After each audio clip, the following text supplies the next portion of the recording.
तो ये बहुत सोचनीय बात है कि देश के लिए, उन लोगों के लिए कि जहाँ हमारा देश गुलाम है और हमारा देश का जो है अंग्रेज़ों के उसमें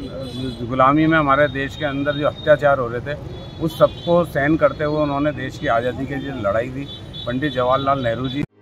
इमरजेंसी कंडीशन में कोई आपके साथ हो ना हो, Sanjeevani multi speciality hospital and trauma centre हमेशा आपके साथ है। 24 घंटे इमरजेंसी सेवाएं और सभी टीपी एवं मुख्यमंत्री आयुष्मान योजना द्वारा कैशलेस इलाज उपलब्ध। Sanjeevani hospital, Civil Lines, Ajmer.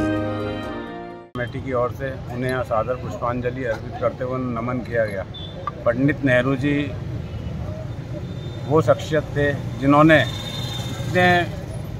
सक्षम होते हुए उस ज़माने में और उन्होंने देश की आज़ादी के लिए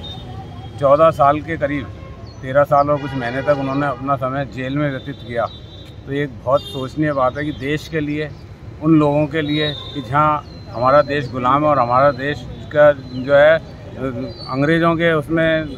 गुलामी में हमारे देश के अंदर जो अत्याचार हो रहे थे उस सबको सहन करते हुए उन्होंने देश की आज़ादी के लिए लड़ाई दी। पंडित जवाहरलाल नेहरू जी ही एक ऐसे नेता थे जो देश के प्रथम प्रधानमंत्री के साथ साथ देश जब सुई भी नहीं बनाता था उस वक्त उन्होंने बड़े बड़े जो हमारे कल कारखाने हैं, चाहे वो शिक्षण संस्थाएं हों, IIT, IIM हो, चाहे हमारे भाखड़ा नांगर बांध हो, चाहे हमारे एम्स हो, चाहे हमारे इसरो हो, तो जिस तरह बड़े बड़े जो हमारे बड़े बड़े क्षेत्रों के अंदर उन्होंने बड़े उपक्रमों का जो लगाया, उस परिस्थिति में आज हमारे देश के अंदर जो विकास हुआ है वो निश्चित तौर पर पंडित नेहरू जी की देन है। बच्चे सारे जो पंडित को चाचा नेहरू के नाम से पुकारते थे क्योंकि पंडित नेहरू जी वो शख्सियत थे जिन्होंने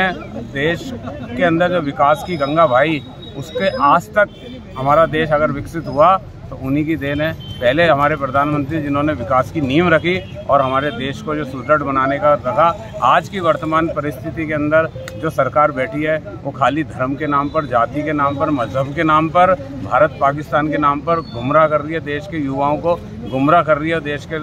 लोगों को। क्योंकि जो विकास की बात है, जहाँ रोजगार की बात है, जहाँ हमारे देश के अंदर जो उन्होंने